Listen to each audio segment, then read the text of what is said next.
Hello everyone, welcome to my YouTube channel. This is Alana and today I'm here with an introductory video on the history of English literature by William j.long, which is this book. I know it's a pretty thick book, but I am going to finish all the chapters one by one and also share my notes with all of you. So the day I shared my notes on William j.long on my YouTube channel, everybody just commented that they want notes in PDF, but I'm really sorry because I don't have notes in PDF. I have these handwritten notes only, which I made for myself, but I thought maybe I should post about it if any of you want a video on William j.long. So I am going to finish all the chapters, but I don't have PDF notes, so I am going to write some text here and there, the keywords, the most important points and all those things. So yeah, without further ado, let's get into today's video. Now before starting the video, I would like to tell all of you that you need to have this book, or if you cannot afford this book, you can just download a PDF which is very easily available on the internet. So you can just, maybe I'll just put the link of the PDF in the description box so you can download it from there.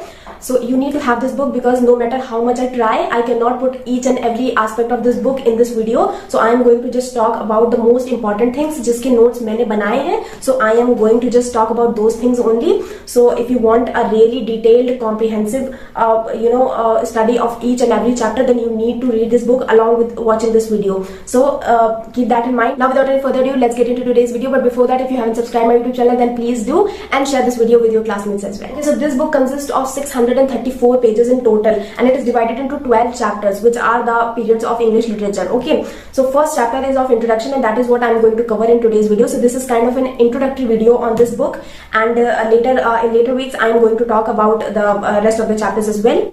Okay, so the first chapter is really short as it talks about the meaning of literature in general, because most of the times when we start reading literature on graduation or even in 12th and 10th, we don't really get the meaning of literature. Our teachers don't even tell that. They are just like, they have to just get on with the syllabus and then complete it and it's all done. But according to William j.long, this is not how we should start reading literature, because when we don't know the meaning of literature, how are we going to analyze it and criticize it and appreciate it, what's good, what's bad? So these are the kinds of things that you need to know. You have to know the qualities of literature in general so that you can just analyze the things you are going to read very comprehensively and also in a very detailed manner.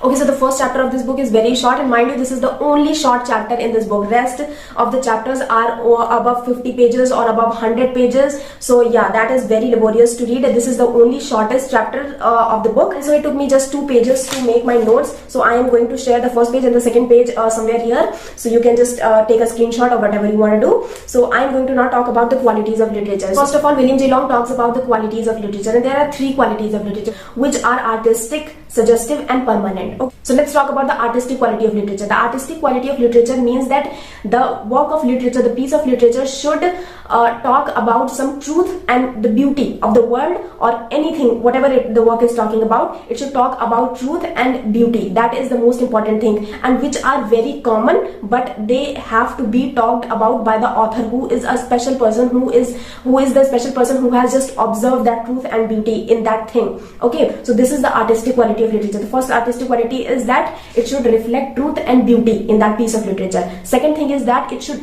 be revelatory. That is, it should reveal something new. Okay, it should be truth and beauty. Okay, truth, that means it should be true, but it should be a kind of truth which is revelatory, which we should not know beforehand. Okay, so that is the most important thing in the artistic quality of literature. So what William j.long says that is that a poet or an artist is a sensitive human soul who is talking about the truth, beauty and the revelation of the universe. Okay, so this is the most important quality of literature.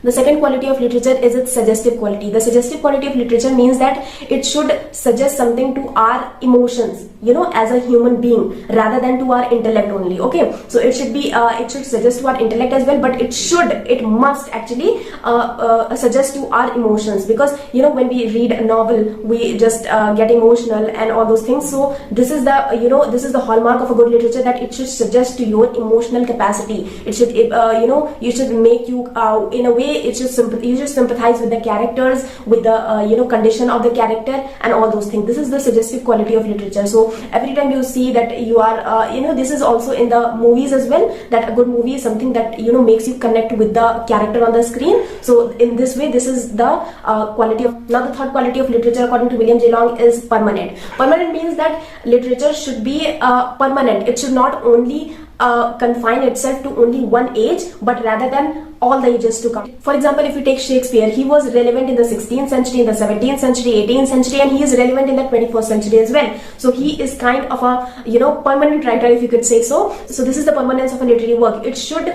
be permanent throughout the ages. It should not be like it is only relevant to a certain period of time, a certain period or a certain age, anything like that. It should be permanent. Okay, it's kind of a universal idea, which, so in a way it should be universal. It should appeal to all the ages rather than confining itself to one age only. So the second topic discussed in this chapter is the test of literature. It means that how do we decide that a certain piece of literature is good or bad? Okay, as a students, because we are students, we haven't read that much literature when you're starting off with literature. So how do you decide if something is good or it's bad? So there are two things which you can look for while reading a text to decide if it's good or bad. It is the universality and the style of the work. And this is also something what critics look for when they are criticizing or writing criticism about a piece of works. Okay, so the first test of literature is universality. Universality itself is suggested that the work should be universal in nature. William J.long says that good literature knows no nationalities. It means that it should not be confined to a very specific thing. Okay, for example, most of the things that you read in literature center around joy, happiness, sadness, and heartbreak or love. Okay, so these are the universal things. No matter where you go, you are going to find all these things. These are not specific works. That's why the books centered around these things are universal in nature, are loved by all. For example, you take Harry Potter series. It's loved by each and every person because the main core of the book, that is good over evil, is kind of universal in nature, and you can see that in Ramayana and Mahabharata and all those things. Okay, so and all the epics in a way suggest those things as well, and that's why these are epics like Homer's Iliad and Odyssey. All of these things are centered around the same thing, and we are in literature saying the same thing for 100,000 years. Okay, no matter what you read, from Mahabharata, Bible to Pride and Prejudice to The Fault in Our Stars or anything, it just appeals to the widest of human emotions, and that's what makes them universal in nature, and that's why these are loved by almost every person on this earth. Now the second test of literature is its style. Style means that how a writer writes a piece of literature. For example, we can see that Charles Dickens writes a lot about his own life. His works are majorly autobiographical because most of the times it's in the condition of the protagonist is very bad. For example, David Copperfield, Oliver Twist and all that. So these are the kinds of things that Charles Dickens took from his own life and put it in a fictional way. Now he did it at its best. Okay, this is the best way to give yourself in your literature, to reflect yourself in the literature. But the thing is that this is not considered to be a very good choice. Okay, because most of the times the writers get biased towards the characters they are basing on themselves or their relatives or the people they know. So these are the Chaucer also did those kinds of things. People say that a lot of his characters in the Canterbury Tales are very much real life characters, and that's why he can just write about them in so much detail as if he has seen all of those people. So these are kind of an observation. This could be observation as well, because most of the times writers observe a certain kind of character and they put them in their fictional works, which is also a very good thing. So now it is considered almost impossible that a writer is writing some work and he is not going to include his own thoughts and feelings into the text. But the thing is that along with the style, the way he reflects his thoughts and feelings, that matters a lot, and that is the style of a work. How you talk about those thoughts and feeling and how justified are those, and along with that it should be universal as well, because if it would be universal, then it is good and it is right. Okay, so that is the most important thing. So the thing is that you cannot compromise even on the one quality of literature because it is going to ruin your work. So this is why the great classics are so great, because they are still universal and artistic and permanent in a way, and that's why those kinds of things are read by readers even today, and that's why we all love classics. So if you are looking for examples where all of these qualities of literature are considered, then you should go back to classics, because classics are classics for a reason, because they always are universal, they are suggestive, and they are permanent, and they are artistic. Their style is just amazing. So yeah, that's why we all love classics. We have loved classics and we will love classics. The future generations are gonna love classics because they are universal in nature. Because these classics are so powerful that it is just impossible that you read it and you don't find somebody or yourself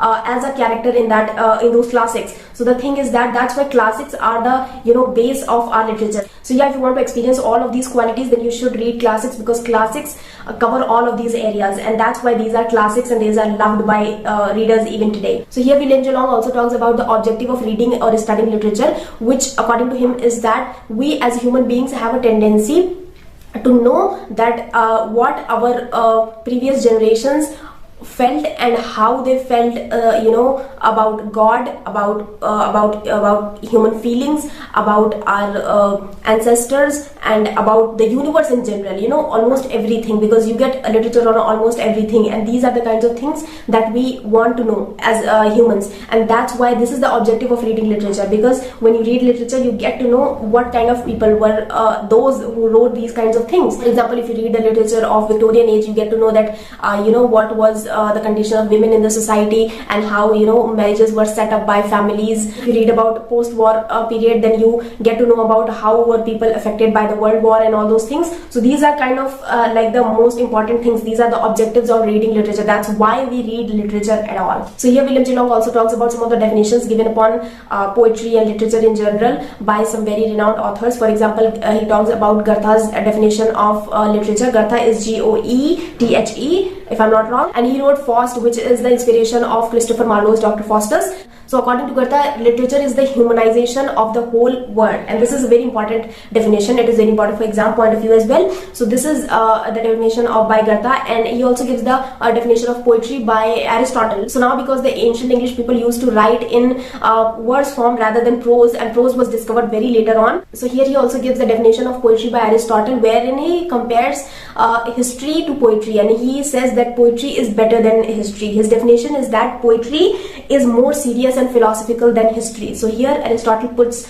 literature above history, and because at that point in time history was not that much based into facts. There were a few facts of course, but it was majorly the fictionalization of facts. So that is why maybe Aristotle said that. So now William J.long also talks about some of the facts about printing press and how it came to be in England. So the first person who brought the printing press in England was Caxton, and he also translated the Recall of the History of Troy from French to English and published it in 1473 to 74. And then he set up his shop in Westminster Abbey in England in 1475 to 76. These data are not that clear, because in every site you see this will be different. So the thing is that you can rely on this data because it is from William J.long, so you can quote it as well. So before the setup of the printing press, the books were copied by scribes. Okay, so these were all handwritten manuscript kind of things were there. And yeah, that is all about chapter 1 of William J.long's History of English Literature and its significance in the English speaking world. So I hope you all find this video useful. Subscribe my channel and share it with your classmates and friends in your groups, and support my channel and like it, and comment down if you have any suggestion regarding this video, regarding this book, regarding notes or anything. I will try to help you out, and yeah, see you next time.